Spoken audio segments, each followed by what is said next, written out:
A global affairs analyst, Kelvin Dark, joins us now on the news to share his thoughts on the issue over Bill Clinton's shelved or cancelled visit to Nigeria. Many thanks for joining us. Thank you. Right about this time last year, much more earlier though, January, former Secretary of State John Kerry was in Nigeria to visit the former President Jonathan.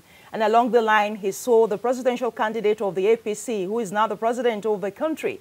What's the difference between John Kerry coming to Nigeria then and Bill Clinton wanting to come into Nigeria now?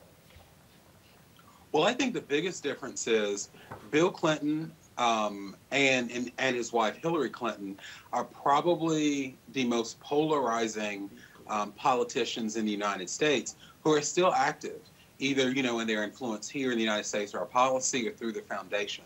So I was actually really surprised that Bill Clinton would even accept to go, because unlike former Secretary of State John Kerry, Bill Clinton brings polarization. And so that was definitely going to be polarized.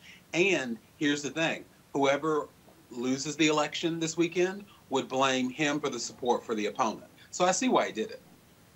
All right, let's talk about the American policy itself.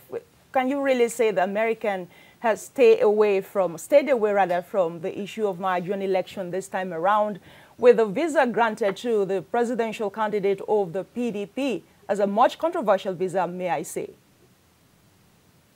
Yes, well, I think that given what the United States is dealing with around the world, the Trump administration, they're not trying to be heavy-handed in any country's elections except where President Trump sees it benefits him, as we're seeing in Venezuela.